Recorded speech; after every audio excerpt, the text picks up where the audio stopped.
ada Mbah Wasil. Ada. Karena ada ulama besar yang jadi ikon tadi. Stonogedong adalah salah satu kelurahan yang berada di kota Kediri, Jawa Timur. Stonogedong sendiri menjadi pusat perhatian masyarakat Indonesia karena ada sebuah makam waliullah yang oleh warga sekitar dijadikan sebagai wisata religi. Nama saya Muhammad Yusuf Musonol dari BPCB Trawuran dan sekaligus bertugas di wisata religi Stonogedong, sekaligus juga koordinator pengelola di sini. Mana arti dari Stonogedong? Stono itu adalah makam, gedong itu gede, lah kontroversinya hanya di sini. Makam yang gede, yang besar, atau makamnya para penggede atau makamnya para pembesar. Di sini dulu ada sebuah Candi Batur namanya, karena tidak bernama, umumnya diberikan nama Candi Batur. Yang fungsinya adalah untuk menyimpan abu jenazah para raja. Diamini pada zamannya seorang raja itu adalah titisan para dewa, sehingga dalam penganut-penganut khusus pada masanya itu, kalau zaman sekarang mungkin berziarah, berkunjung di sana dan berdoa, sehingga Candi Batur rata-rata juga sekaligus menjadi candi peribadatan. Nah, di situ kalau menimbang dari sejarah dari Candi Batur, berarti di sini adalah makamnya para pembesar. Jadi bukan makam yang besar. Diikuti pada perkembangan masa sampai pada tahun 80-an. Di Stonogedong itu yang boleh dimakamkan adalah khusus darah biru setanah Jawa. Walaupun warga setempat yang kalau tidak bisa menunjukkan surat kancing atau sertifikat darah birunya, maka mereka tidak boleh dimakamkan di makam Stonogedong. Sesuai perkembangan zaman, seiring waktu bermunculanlah masyarakat pendatang yang mendirikan rumah dan sebagainya. Apabila sebuah desa Stonogedong sampai beralih pada kelurahan, sekarang tetap menjadi kelurahan Stonogedong. Dia adalah ulama besar yang berasal dari negeri Arab, terutama Mekah, yang menyebarkan agama Islam di kerajaan Kuwait. Mbah Wasil itu sebetulnya bukan orang pribumi, jadi Mbah Wasil itu adalah sosok yang diutus oleh para wali dari negaranya. Insya Allah Mbah Wasil berasal dari Turki atau dari Istanbul tepatnya. Jadi Mbah Wasil masuk ke tanah Jawa. Itu ada keterangan kecil yang mengatakan dari melewati pesisir utara. Pesisir utara itu kalau dari sini mungkin Semarang sama Tuban. Kenapa sampai ke Kediri? Mungkin ada di situ karena beliau masuk kemari pada abad 10 kurang lebihnya, jadi diduga ada kedekatan dengan hubungan dengan Raja Pamenang pada masa itu Kediri, Sri Haji Suroboyo. Jadi beliau ada hubungan emosional, entah masyarakat mengatakan pada cerita sekarang mungkin Mbah Wasil sempat menjadi guru spiritualnya, dan mungkin tidak. Di situ adalah pertukaran ilmu sampai bukti munculnya kitab Musarar atau Jonggo yang kerap disebut Jonggo Joyoboyo. Itu adalah bukti kedekatan beliau. Kenapa Mbah Wasil sampai ke Stonogedong? Memang ada menuai pro kontra yang mengatakan bahwa Mbah Wasil akan mendirikan masjid agung di sini, dan karena sesuatu hal tidak jadi, itu boleh juga masuk. Tapi yang pasti pada zaman itu beliau belum siar secara terang-terangan. Jadi beliau baru, kalau dalam bahasa sekarang mungkin studi banding ya. Studi banding, jadi memperkenalkan dalam arti Islam masih dalam taraf sampulnya, belum pada materi isinya.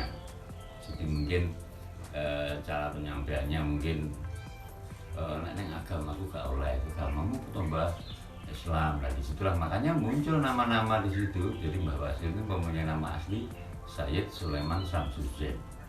Di situ ada yang menambahkan Ali dan sebagainya, monggo. Tapi yang pasti Mbah Wasil pernah mendapat gelar Pangeran Mekah. Nah, mungkin masyarakat bertanya gitu, agamamu kok bahasa Mekah kono, mungkin supaya mudah diterima.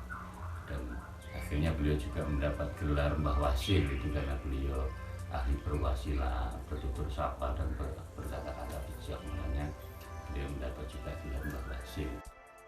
Bersamaan dengan adanya makam tersebut, pada tahun berikutnya didirikan sebuah masjid yang kini disebut sebagai Masjid Aulia. Ada cerita yang dari sini mengatakan bahwa pendopo itu orang banyak salah persepsi tentang Mbah Wasil. Inilah masjid yang akan didirikan Mbah Wasil, dan tidak jadi salah besar, karena tidak mungkin seorang wali mendirikan masjid dengan arca seutuhnya, karena tetap haram. Kalau itu mungkin dulu digunakan oleh Mbah Wasil dalam pertemuan mungkin bertemu dengan masyarakat pada umumnya yang dikatakan ahli ibadah atau yang senang ibadah, maka disitulah Mbah Wasil bertemu mereka untuk bertutur sapa, membagikan ilmu-ilmu Islam dalam materi sampulnya tadi. Orang banyak berkunjung di candi tersebut. Nah, itu mungkin ada benarnya kalau mendirikan masjid belum gitu. Oh, masjid ini sangat bagus ya, terutama setelah direnovasi. Yang sebelumnya saya dulu kemarin kesini itu masih belum direnovasi. Tapi di dalam renovasi itu tidak meninggalkan jejak sejarah yang lama. Oh, masjid ini sangat berkesan sekali bagi saya, karena masjid ini adalah merupakan salah satu peninggalan dari kerajaan. Jadi satu, terus yang kedua itu di sini terdapat makam seorang awliya besar yang yang terkenal orang Jawa, namanya Mbah Sutanegedong atau Mbah Wasil. Awal permulaan ada masjid, prosesnya dulu sebelum berdirinya masjid itu masih sebatas langgar angkring, yang di situ berkumpulnya para ulama besar dulu, berkumpul di sini untuk merumuskan perjuangannya merebut kemerdekaan waktu berangkat ada perang Blitar. Ya, setelah kumpulnya kiai di situ punya inisiatif untuk membangun masjid, dalam arti masjid yang sederhana, angkringan. Nah, itu diberi nama awalnya. Proses jadi dibangun, mulai berdiri, mulai proses pembangunan masjid normal tahun 51 sampai 2014 kita renovasi total.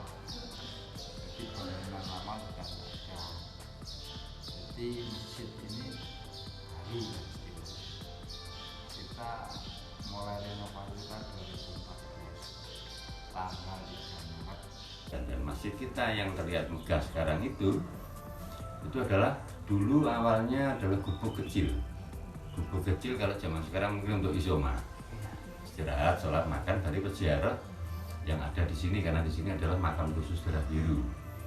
Nah, dilirik oleh masyarakat karena difungsikan untuk sholat juga, akhirnya dirubah menjadi musola kecil, berkembang pada tahun 50-an sampai tahun 60. Di situ didirikan masjid.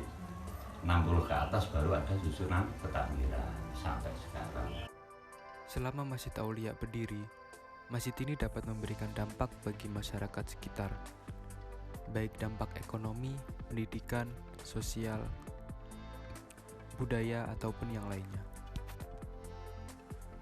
Ya, ada dampak sosial, dampak untuk pendidikan ya. Minimal kita punya tempat belajar agama. Kalau dampak sosialnya ya banyak. Secara ekonomi sangat membantu sekali. Di sini ada tokoh aulia besar yang mempengaruhi wilayah kecil keagamaan, yang mungkin bisa mempengaruhi lah lingkungan dan dunia kurang masih tidak agama, karena proses pelarian Hindu ke Islam itu peninggalan yang orang masih paham Hindu Jawa itu masih ada. Kita sebatas meneruskan perjuangan para penduduk. Tidak ada program yang signifikan, tidak ada. Sebetulnya tidak ada selain makan tidak ada. Hanya di situ mungkin ada bersifat tulisan kecil yang di situ sedikit menerangkan, tapi tulisan itu juga begitu abstrak dan entah dirusak atau memang sengaja dibuat demikian karena masa yang begitu panjang ya, di situ ada. Dan di situ memang tidak bisa menjadi sarana kuat lah untuk membuktikan sebagai peninggalan, karena otomatis tulisan itu dibuat setelah Mbah Wasil meninggal kan, demikian. Tidak mungkin Mbah Wasil menulis dulu baru meninggal. Nah, itu yang menjadi pro kontra sampai sekarang. Tapi yang pasti makam itu asli makam, dan insya Allah dan bukan sebuah petilasan pada kemudian. Jadi pada akhirnya, bukti yang dapat kita jumpai hingga sekarang ini hanyalah makam. Belum ada bukti lain. Bahkan ketika berbicara tentang batuan yang ada di sana, itu dipastikan jauh sebelum Mbah Wasil. Kemudian untuk sumur Tiban juga demikian. Belum tahu kapan itu muncul. Entah muncul ketika Mbah Wasil sedang berada di Kediri atau sebelumnya. Maka sumur itu dinamakan Sumur Tiban, atau biasa dikatakan orang-orang sumur yang datang tiba-tiba. Dan Masjid Aulia tidak ada hubungannya dengan Mbah Wasil. Memang tujuan beliau membangun masjid yang agung, akan tetapi wafat terlebih dahulu sebelum itu terlaksana. Dengan adanya pemakaman orang-orang yang berdarah biru di wilayah tersebut, maka daerah Stonegedong dijadikan sebuah kumpulan dan hingga saat ini tetap ramai oleh pengunjung.